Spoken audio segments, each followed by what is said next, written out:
नमस्कार मंडळी, आजच्या व्हिडिओमध्ये आज आपण आपले कुलदेवतांचे टाक कसे असावे, आपल्या कुलदेवतांची टाकामध्येच पूजा करावी की कशी करावी, कुलदेवतांचे कोणते कोणते टाक करायचे असतात, त्या टाकांची कशी काळजी घ्यायची असते, याची सगळी माहिती आजच्या व्हिडिओमध्ये आज आपण पाहणार आहोत। चला तर व्हिडिओला लगेचच सुरुवात करूया। मंडळी, कुलदेवता हा शब्द दोन शब्दांनी मिळून बनलेला आहे बर का। कुल आणि देवता याचाच अर्थ असा होतो कुळाची देवता।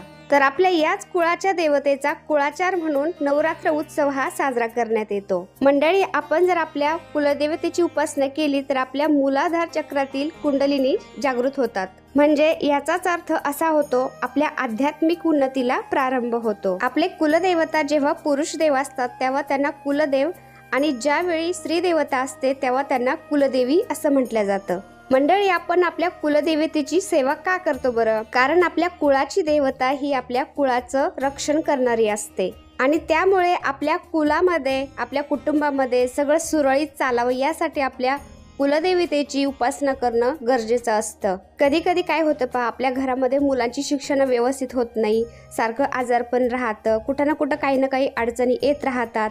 तर याचं कारण आपल्या कुलदेवतेचा व्यवस्थित कुळाचार नाही झाला गेला, व्यवस्थित आपल्याकडून पूजा नाही झाली गेली, यामुळे सुद्धा आपल्या घरामध्ये प्रॉब्लेम येऊ शकतात। आपल्या कुळाचा कुलदेव, आपल्या कुळाची देवी आई पावलं पावले आपल्या कुटुंबाचं रक्षण करत असते आणि म्हणूनच त्यांची सेवा करणं तितकंच गरजेचं असतं। आता काहींना हा प्रश्न पडतो, आपल्या कुलदेवतेची कोणत्या स्वरूपामध्ये पूजा केली पाहिजे बरं? आपल्या घरामध्ये कुलदेवतेचा फोटो, मूर्ती, टाक हे असलंच पाहिजे आणि नित्यनेमाने त्याची पूजा करायलाच पाहिजे। तुमच्याकडे कुळापासून चालत आलेले हे असे टाक जर असतील तर खूपच चांगलं, तुम्ही याची पूजा करू शकता।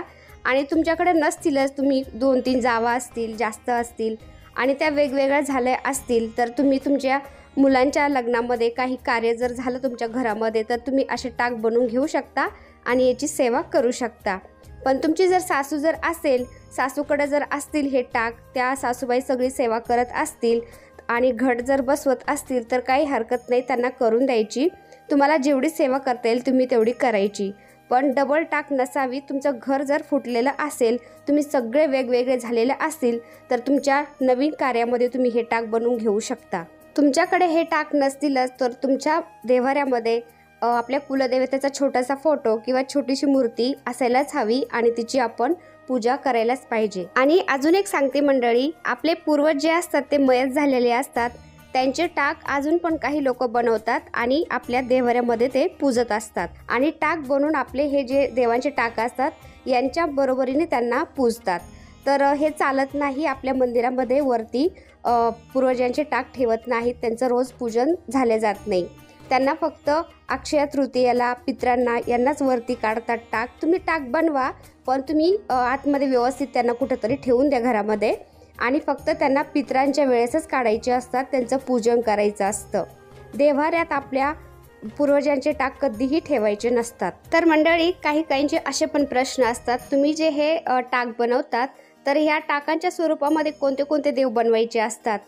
तर मंडळी, आपले जे कुलदेव असतात, कुलदेवता, त्यांचे हे टाक असतात। प्रत्येकाचे कुलदेवता हे सारखे नसतात, वेगवेगळे असतात। तर त्या प्रकारे त्याप्रमाणे तुम्ही हे टाक बनवायचे असतात। तर आमचे कुलदेवता आहेत जेजुरीचे खंडोबा, तर या टाकामध्ये जेजुरीच्या खंडोबाचा एक टाक आहे आणि कुलदेवी आहे आमची तुळजापूरची, तर तुळजापूरच्या देवीचा पण टाक आहे, तुम्ही बघू शकता।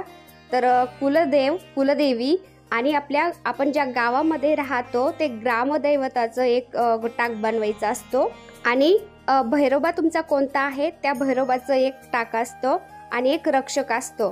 कोणी कोणी जर आपल्या शेतामध्ये म्हसोबा असतो पहा, म्हसोबाचा टाक पण बनवतात, कोणी यक्ष पुरुषाचा टाक बनवतात, तर कोणाकोणाला जानाई पण असते पहा, जानाई देवी, तर त्या जानाईचा पण टाक बनवतात।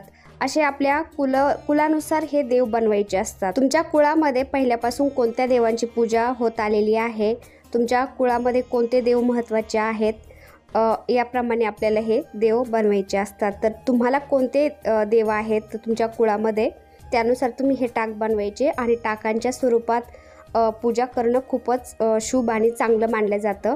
आता ह्या टाकांची काळजी कशी घ्यायची असते, धुवायचे कसे असतात हे पण सांगते। तर हे जे टाक आहेत ते आपण सारखे सारखे पाण्यात घालून धुवायचे नसतात, 15 दिवसातून 8 दिवसातून आपण हे एकदाच धुवायचे असतात।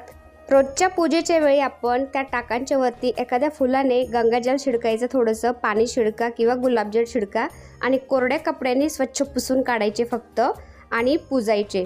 तुम्ही जर रोजच हे देवांचे टाक जर पाण्यात घातले तर ते पटकन खराब होतात, कारण देवांना पाठीमागून तुम्ही बघू शकता तांब्याची पाट असते आणि छोट्या छोट्या लाईनी असतात पहा, तर जॉईंट बसलेला, त्या जॉईंटमधून त्या देवांच्या पाठीमध्ये पाणी जातं, त्यामध्ये लाख भरून हे पॅक केलेले असतात।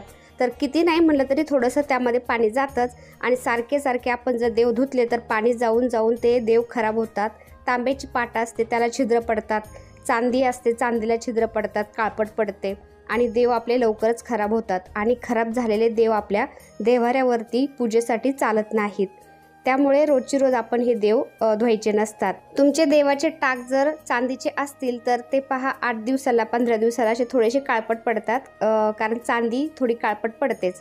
तर मग काय करायचं, थोडीशी कोलगेट घ्यायची, कोलगेटची पावडर घ्या किंवा ओली घ्या, ती थोडीशी घासायची त्यावरती आणि पाण्याने स्वच्छ धुवून काढायचे, चकाचक निघतात। आणि लिंबाने घासले चांदीचे टाक तरी पण एकदम व्यवस्थित चकाचक निघतात। असं तुम्ही 15 दिवसातून 8 दिवसातून हे देव स्वच्छ साफ करायचे असतात, सारखे सारखे पाण्यात नसतेत घालायचे। काहींचा असा पण प्रश्न असतो, आमच्याकडे टाक नाहीत पण आम्हाला घट बसवायचं आहे। तर तुमच्याकडे तुमच्या गावी सासूबाई जर घट बसवत नसतील तर तुम्ही घट बसवू शकता, आणि सासूबाई जर घट बसवत असतील तर तुम्हाला घट बसवायची काही गरज नाही। तुम्ही फक्त घरामध्ये अखंड दिवा लावून सुद्धा तुम्ही देवीची सेवा करू शकता।